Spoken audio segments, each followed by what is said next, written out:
Hello my dear friend, welcome to my YouTube channel Lakshya shooters. मैं लक्ष्य त्रिपाठी आप सभी का अपने यूट्यूब परिवार में स्वागत करता हूं। स्टूडेंट, आज हम लोग एक न्यू टॉपिक लेकर आएंगे जो कि आपके सभी कम्पिटिटिव एग्जाम में काम देगा। चाहे आप यूपीएसआई के एग्जाम की तैयारी करते हो, चाहे बिहार पुलिस, चाहे एसएससी, एमटीएस, या फिर मतलब कर लीजिए आप भारत की कोई भी नौकरी की तैयारी करते हो जिसमें वर्दी की बात होगी, उसमें ये सवाल जरूर आते हैं। एक सवाल रहे, दो सवाल रहे, लेकिन आते जरूर है, इतना फिक्स कर लीजिए। और एक चीज मैं बता दूं, आपके जो दरोगा का एग्जाम होता है, उस दरोगा वाले में तो एजेटिव पूछ देता है कि मतलब ये कहाँ पे लिखा हुआ है, ऐसा किस चीज पे, किस जगह पे बात की हुई है। ठीक है, तो आज हम लोग सेशन को चालू करने से पहले, यानी कि स्टार्ट करने से पहले हम लोग 2 लाइन मोटिवेशन लाइन कर लेते हैं। उसके बाद हम लोग आज का सेशन स्टार्ट करेंगे। वो खुद को इश्क से परेशान बताती है, वो खुद को इश्क से परेशान बताती है, हमें भी कहाँ नींद आती है। वो खुद को इश्क से परेशान बताती है, हमें भी कहाँ नींद आती है। वो रोज रोज बदलती है व्हाट्सएप का स्टेटस, हमारी तो धड़कनें उसकी डीपी देखते ही बढ़ जाती हैं। और इसी के साथ हम लोग आज का जो सेशन है उस सेशन को स्टार्ट करते हैं। जिस सेशन में आज हम लोग चर्चा करेंगे सीआरसीपी और एक हम लोग चर्चा करेंगे आईपीसी।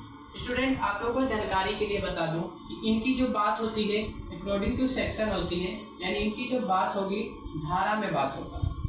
इनकी जितनी भी लाइनें रहेंगी वो किस में होगी, धारा में होगी। इनकी जो बात होगी ये भी किस में रहेगी, धारा में रहेगी। अर्थात इसको हम लोग इंग्लिश में क्या कहते हैं, सेक्शन कहते हैं। ठीक है, अब इससे पहले मैं थोड़ा सा आपको बैक ले चलता हूँ और यहाँ पे मैं लिख देता हूँ संविधान। संविधान में जो भी बातें होती है, यानी जो संविधान में बातें कही जाती है वो क्या होती है, मतलब किस चीज में कही जाती है। जैसे मैंने कहा कि बाबू आप लोग किसी बुक में कुछ पढ़ते हो और बुक में यदि आप पढ़ोगे तो उसमें क्या आपको पता चलता है कि आप किसी का क्वेश्चन ढूंढ रहे हो। जैसे मान लो मैंने कहा कि ये तुम्हारा पेज नंबर 20 में है, तो आप क्या करते हो, खटाक भी वहाँ पे जाते हो, पढ़ते पहुंच जाते हो और पहुंच कर एक्यूरेट वहीं पे देखते हो, ढूंढते हो 20 नंबर, हाँ यहीं पे है। तो जैसे मैंने बोला कि क्वेश्चन नंबर 4 ढूंढो, तो 4 पे आ जाकर क्या करते हो, निकाल देते हो। ठीक है, ऐसा मतलब करते हो आप। अब वहां से तो उसी तरीके से संविधान हमारा क्या है, संविधान की जो पुस्तक है हमारी बहुत बड़ी है, यानी छोटा तो ये पुस्तक है नहीं, बहुत बड़ा पुस्तक है। तो जिसके कारण इसमें क्या होता है कि आपको ढूंढने के में सहूलियत हो। सहूलियत का मतलब स्टूडेंट होता है कि मतलब आसानी हो। उसके लिए हम लोग क्या करते हैं कि इसमें कुछ अनुच्छेद का प्रयोग करते हैं। जो संविधान है, संविधान में जो बातें होती है वो किसमें होती है बाबू लोग, अनुच्छेद में बात होती है। किसमें बात होती है, अनुच्छेद में। ये टोटल इनकी संख्या कितनी है अगर मैं बात करूं तो 395 है, यानी 395 है। आपको मैं एक चीज बता दूं, अगर आप इसको बढ़ाओगे तो ये 500 के आसपास में चली जाएंगी, लेकिन ये रहती कितने में है, संख्या कितनी है, 395 ही है। मतलब 395 से आपकी संख्या बढ़ नहीं सकती है।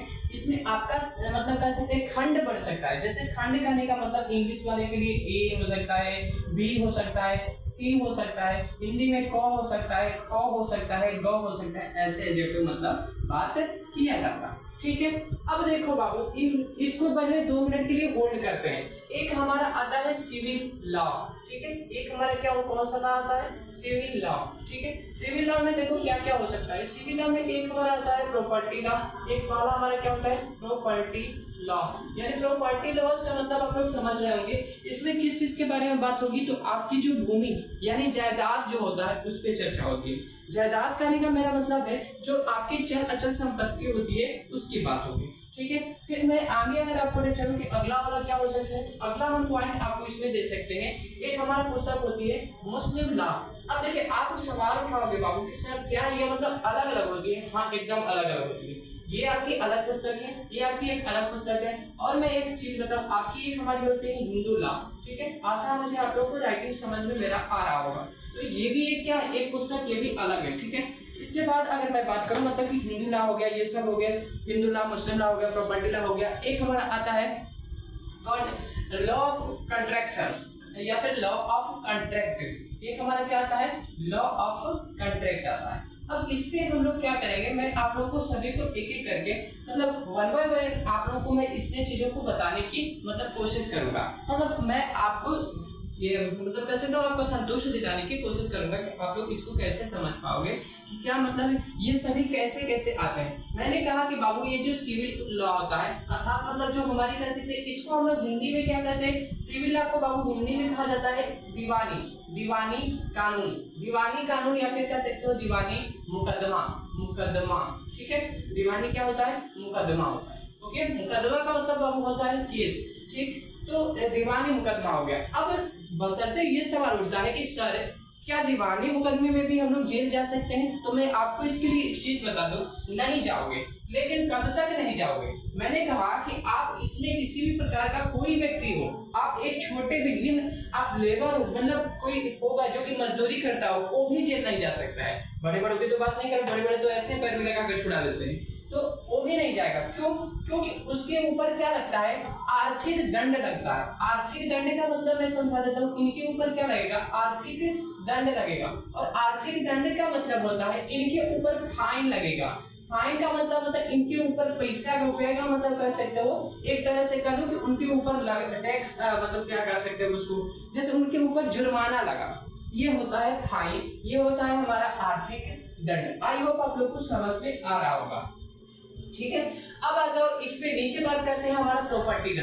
प्रॉपर्टी लॉ का बाबू मतलब होता है, जैसे मान लीजिए आपके पिताजी, जैसे पिताजी हो गए और पिताजी के फिर पिताजी हो गए, फिर इनके क्या हो गए? पिताजी हो गए। मतलब ये ऊपर चलते गए, मतलब ऐसे father father father father father father ऐसे, मतलब हम लोग करते गए, चलते गए चलते गए चलते गए चलते गए, मतलब ये कंटिन्यू चल रहा है। ठीक है, अब यहाँ पे देखो मेरे कहने का मतलब है बाबू, जैसे ये इनकी जो जमीन थी वो किसको मिली? हमारे बाबा को मिली। बाबा की जमीन किसको मिली? हमारे पिताजी को मिली। और हमारे पिताजी के बाद हमारी जमीन किसको मिलेगी? अब हमें मिलेगी, हमें मिलेगी। ठीक है, हमें मिलेगी। अब ऐसा क्यों मिलेगा? देखो बाबू, मैंने कहा कि ये जो भूमि होगी, इनकी जो भूमि होगी, इस भूमि को हम लोग क्या कहते हैं? पैतृक भूमि कहते हैं। और पैतृक भूमि पे सिर्फ किसका अधिकार होता है? अगली वंशावली का अधिकार होता है, चाहे वो उसमें कुछ करे या ना करे, इसका अधिकार होगा तो अगली वंशावली का अधिकार होता है। ठीक है, अब यहाँ पे मैं आपको बता दूं, जैसे मान लीजिए सपोज आप कहेंगे कि सर ये भी तो हो सकता है कि पिताजी अपने नाम से खुद जमीन कर रहे हो। एकदम बिल्कुल होगा, जिसके ऑनर कौन हो सकते हैं? ऑनर जो होंगे खुद हमारे पिताजी होंगे या फिर माताजी होंगी, तो उसमें हो सकता है ये। अब देखिए, ये आप चाहे, मतलब आपके पिताजी चाहे तो आपकी बहन को दे सकते हैं, आपके दूसरे भाई को दे सकते हैं, ये ट्रस्ट में दे सकते हैं, किसी अनाथालय को दे सकते हैं, मतलब किसी मंदिर को दे सकते हैं, अगर वो चाहते हैं कि मतलब हम अपने पास न रखें या फिर ये किसी लड़के को न मिले, तब की बात मैंने कह दिया। ठीक है, आशा है मुझे आप लोगों को प्रॉपर्टी लॉ समझ में आ गया होगा। अगला मेरा आता है बारी मुस्लिम लॉ। अब देखो बाबू, मुस्लिम लॉ क्या होता है? मुस्लिम लॉ का मतलब होता है बाबू, ये एक तरह से कह लो सेपरेट लॉ होता है। अब सेपरेट लॉ का मतलब क्या होता है? हिंदू लॉ भी एक तरह से सेपरेट लॉ है। मतलब कहने का है कि हिंदू लॉ को सिर्फ हिंदू मानेंगे, मुस्लिम लॉ को सिर्फ मुस्लिम ही मानेंगे, ऐसा था। ठीक है, तो ये पहले की बात है। इन दोनों में कंट्रीब्यूशन इतनी होने लगी, इतनी बढ़ गई कि बाबू इन दोनों को मर्जिंग करने के लिए एक कानून पास कराया गया, जिस कानून का नाम है यूसीसी। यूसीसी, यू का मतलब होता है बाबू यूनिफॉर्मल या फिर यूनिफॉर्म, सी का मतलब होता है सिविल और सी का मतलब होता है कोड। याद रखना, मैंने हर जगह कोड बोल रहा है, कोड नहीं बोल रहा हूँ, कोड बोल रहा हूँ, कोड CODE बोल रहा हूँ। ठीक है, तो इसको लाया गया। अब देखो इसका मतलब क्या होता है? एक जैसा कानून। एक जैसा कानून का मतलब क्या होता है बाबू? देखो जैसे कि हमने बात किया कि आपके जो मुस्लिम लॉ होता है, मुस्लिम लॉ में क्या होता है कि कुछ ऐसे लोग होते हैं पहले जो, मतलब देखो कुछ ऐसे मुस्लिम लॉ होता है, मतलब कानून ऐसा चीज उसमें आता है जिसको कि हम लोग मतलब सब लोग उसको एक्टिवेट नहीं करा सकते, या फिर सब कह सकते हैं कोई हिंदू ही लॉ अगर माना जाता है, तो कुछ ऐसे हिंदू लॉ होते हैं जिनको कि मुस्लिम नहीं मान सकते, सिख नहीं मान सकते, ईसाई नहीं मान सकते, ऐसा कर सकते हैं। ठीक है, तो ये नहीं हम लोग कर सकते। तो अब देखो यहाँ पे क्या हुआ, जैसे मान लो मैं आपको आसानी से एक एग्जाम्पल देता हूँ कि जो मुस्लिम था इसमें एक पहले चलता था 3 तलाक। 3 तलाक, मुझे आशा है आप लोग को राइटिंग समझ में मेरी आ रही होगी। तो पहले क्या होता था? 3 तलाक चलता था। 3 तलाक से क्या मतलब है बाबू?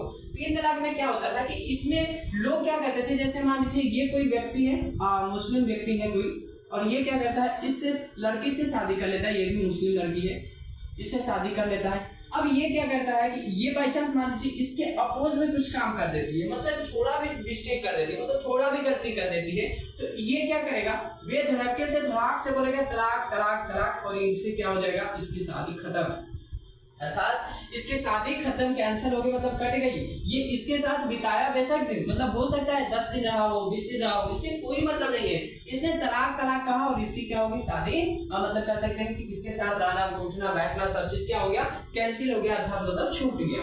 ये मेरे कहने का मतलब है। अब एक चीज मैं बता दूं बाबू, होता तो हिंदू नाम में भी है, क्या तलाक हिंदुओं में नहीं होगा? क्या तलाक क्यों होता है, सॉरी यहाँ पे तलाक में लिखता हूँ, क्या तलाक हिंदुओं में नहीं होगा? होगा बाबू। क्यों नहीं होगा ये मैं बता रहा हूँ क्यों होगा। क्योंकि देखो कुछ ऐसे लड़के होते हैं कि उनके साथ चाहे कैसी भी लड़कियां आ जाएं, मतलब कैसी भी लड़कियां रहने के लिए हो जाएं, लेकिन वो लोग अपनी जिंदगी इस लड़के के साथ नहीं बिता सकेंगे। और कुछ ऐसे लड़कियां होती हैं जो कि इतनी खचड़ी होती हैं कि किसी अच्छे लड़के के साथ अपनी जिंदगी यापन ही नहीं कर सकते, यानी बिता ही नहीं सकती है। इसलिए चाहे हिंदू हो, चाहे मुस्लिम हो, चाहे सिख हो या ईसाई हो, सबके लिए तलाक जरूरी होता है। मतलब कह सकते हैं कि तलाक होगा ही, तलाक बंद नहीं हो सकता है। बस इसमें क्या किया गया बाबू कि इसमें जो ये 3 तलाक था, जो मुस्लिमों का 3 तलाक था, इसका मिस यूज करते थे लोग, मिस यूज करते थे। जैसे आप लोगों को पता होगा किसी चीज का अगर आप मिस यूज करो तो वो हमारे पर्यावरण पे यानी हमारे वातावरण पे या फिर हमारे कह सकते हैं कि जो सोसाइटी है उसके ऊपर क्या पड़ेगा, गलत प्रभाव पड़ेगा। अब मैंने जैसे कि बताता हूँ, एक कुछ दिन पहले एक कॉमेडी आया हुआ था। एक व्यक्ति रहता है, मुस्लिम व्यक्ति रहता है, तो अपने मतलब पत्नी से कहता है कि तुम इतने देर से कहाँ थी, सॉरी पत्नी रहती है तो पत्नी से कहते इतनी देर से तुम कहाँ से आ रही हो, तो पत्नी कहती है कि मार्केट से आ रही हो। तो वो बोलता है कि क्या तुमने बुर्का नहीं पहना था, क्या मतलब मुंह ढकने वाला बुर्का होता है ना मुस्लिम में, तो उसे कहता है कि क्या तुम बुर्का नहीं पहनी थी। तो वो लड़की जो थी यानी जो औरत थी, जो बीवी उसकी थी, वो बीवी बोलती है कि नहीं पहनी थी। तो अभी ये व्यक्ति क्या करता है, गुस्सा आकर इसको कहता है तलाक तलाक तलाक।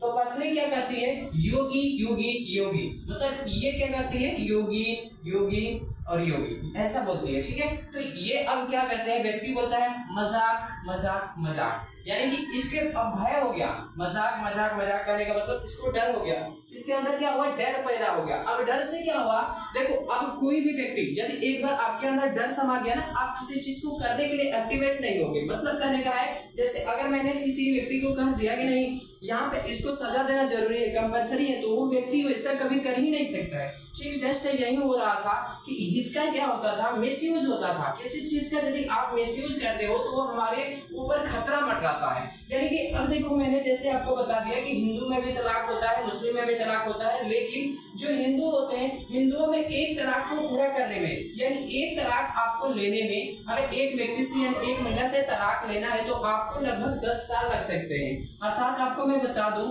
कि अगर एक व्यक्ति कोई किसी पत्नी से अपने तलाक लेना चाहता है तो उसको पूरा करने में 10 से 12 साल लग जाते हैं। अब एक चीज जरा सोचो, 10 से 12 साल जब वो करेगा, मतलब तलाक लेने में टाइम लगा गया, तो फिर वो शादी करने के लायक बचेगा नहीं बचेगा, तो वही चीज करेगा। लेकिन अगर मुस्लिम को देखो तो मुस्लिम क्या करेंगे, 10 दिन में शादी किया, तलाक तलाक बोला, फिर अगली शादी कर दिया, फिर मतलब मान लो उसके साथ भी उसका अच्छा संबंध नहीं रहा, 10 दिन रखेगा, 10 दिन के बाद फिर बोलेगा तलाक तलाक तलाक, फिर तीसरी शादी कर लेगा। तो इसका मिसयूज होने लगा, इतना ही मिसयूज होने लगा कि इसको लोग एफबी यानी कि फेसबुक पे करने लगे, इसको लोग ट्विटर पे सेंड कर देता था, इससे लोग इंस्टाग्राम वगैरह पे या फिर कहो कि व्हाट्सएप वगैरह पे भी इसका इस्तेमाल करके भेज देता था, जिससे क्या हो जाता था, तलाक तलाक तलाक हो जाता था। आई होप आप लोगों को समझ में आ गया होगा। अब हमारा नीचे वाला आता है लॉ ऑफ कॉन्ट्रैक्ट। अब ये देखो लॉ ऑफ कॉन्ट्रैक्ट क्या होता है, तो लॉ ऑफ कॉन्ट्रैक्ट को मैं दूसरी लैंग्वेज में अगर मैं आपसे बोलूं तो इसका मतलब होता है बाबू एग्रीमेंट। अब एग्रीमेंट का जो हिंदी होता है, एग्रीमेंट जो होता है, एग्रीमेंट का हिंदी होता है समझौता। समझौता का मतलब देखो क्या होता है, मतलब मेरे कहने का है बाबू, जैसे मैंने अपने जैसे मान लो कि मैं अभी वीडियो शूट कर रहा हूँ, मतलब वीडियोस बनाता हूँ, इस वीडियोस में मुझे अच्छा लगा कि मतलब मेरे सब्सक्राइबर ज्यादा हो गए, ज्यादा सब्सक्राइबर बढ़ गए, मैं सोच रहा हूँ कि एक स्टूडियो खोल दूं, स्टूडियो ओपन करूं और उस स्टूडियो में क्या करूंगी, मैं अलग अलग टीचर को बुलाकर लाऊं और उस टीचर लोग को एक मैं एग्रीमेंट दूंगा, एक कॉन्ट्रैक्ट दूंगा कि भाई देखो आप लोग पढ़ाने के लिए आ गए हो तो मेरे स्टूडियो में कितने साल तक लगभग काम करोगे, 1 साल तक। अब चाहे तुम्हें ज्यादा पैसा मिले चाहे कम पैसा मिले, इससे कोई मतलब नहीं है। जैसे मैंने एक फिक्स रेट कर दिया, उस पे आपको कितने दिन तक काम करना पड़ेगा, मिनिमम साल भर तक। और अगर आप साल के बीच में से भाग जाते हो, मतलब अगर आप साल के बीच में से भाग जाओगे तो आपको क्या करना पड़ेगा, आपको मुआवजा देना पड़ेगा। और मुआवजे का मतलब क्या होता है, आपको रकम देना पड़ेगा। रकम का मतलब क्या होता है, आपको पैसा देना पड़ेगा। ये मेरे कहने का मतलब है, पैसा देना पड़ेगा। अच्छा आप लोगों को मुझे अच्छा समझ में आ रहा होगा, यहाँ तक तो अच्छे से हम लोग जान गए कि भैया ये सब क्या होता है, प्रॉपर्टी लॉ क्या होता है, मुस्लिम लॉ क्या होता है, हिंदू लॉ क्या होता है, लॉ कॉन्ट्रैक्ट क्या होता है, ये सब मुझे आप लोग को आई होप आप लोग को अच्छे से समझ में आ गया होगा। अब हम लोग मेन मुद्दे पे चलते हैं कि सीआरसीपी और आईपीसी क्या होता है। सबसे पहला बात है बाबू, आईपीसी का जो फुल फॉर्म होता है, इसका फुल फॉर्म होता है इंडियन पीनल कोड। पीनल क्या होता है? कोड होता है। अब देखो हिंदी में इसका मीनिंग क्या है? भारतीय दंड संहिता। क्या होता है? भारतीय दंड संहिता, दंड संहिता। अब एक चीज मैं बता दूं, ये एक चीज देखो, हम ये नहीं कह रहे हैं कि भैया ये गलत है, लेकिन एक चीज मैं बता दूं कि हर चीज जब आजाद हो गए तो भैया इस दंड को भी दूसरे में बदल दो, दूसरे नियम से बदल दो।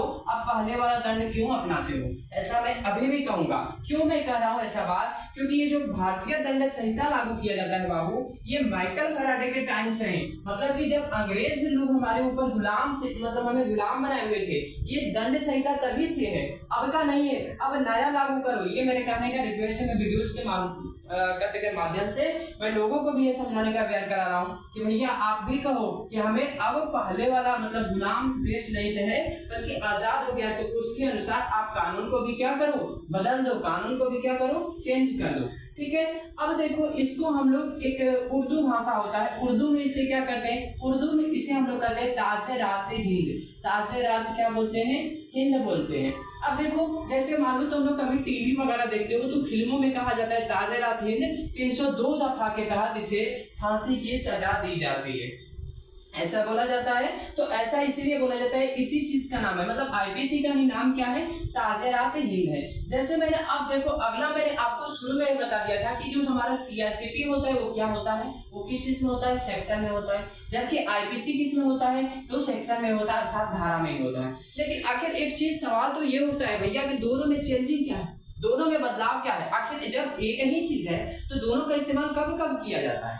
मैं बता दूं आपको बाबू कि इसका जो इस्तेमाल है, आईपीसी का जो इस्तेमाल करता है पुलिस करता है। अर्थात आपको कोई व्यक्ति को अगर कोई पुलिस पकड़ता है तो वो किस पे, मतलब किस हिसाब से वो एफआईआर चार्ज करेगा?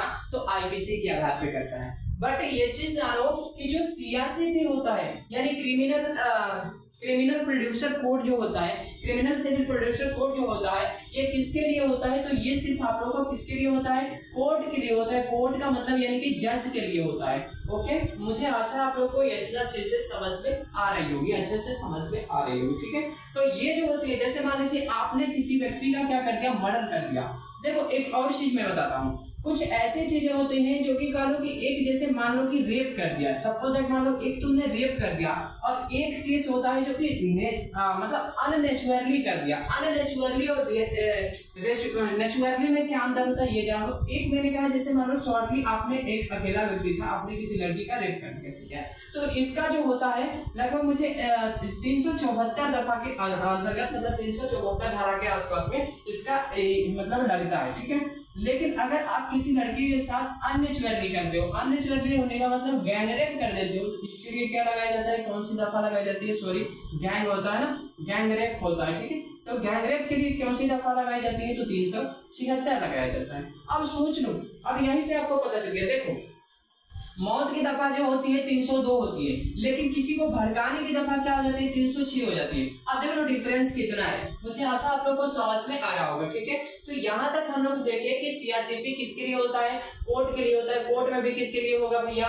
मजिस्ट्रेट यानी जज के लिए होगा। आईपीसी किसके लिए होता है? तो भैया ये पुलिस काम करती है, मतलब आपके ऊपर चाहे किसी भी चीज का केस क्यों ना हो, लेकिन यदि वो जो एफआईआर बनेगा ना, वो सिर्फ किस पे बनता है? तो आईपीसी के ही अंतर्गत बनेगा। मतलब उसमें जब भी बात करेगा तो वो किस पे बात करता है? तो आईपीसी यानी इंडियन पीनल कोड, यानी भारतीय दंड संहिता, उर्दू में ताज़े-रात हिंद पे ही बात करेगा।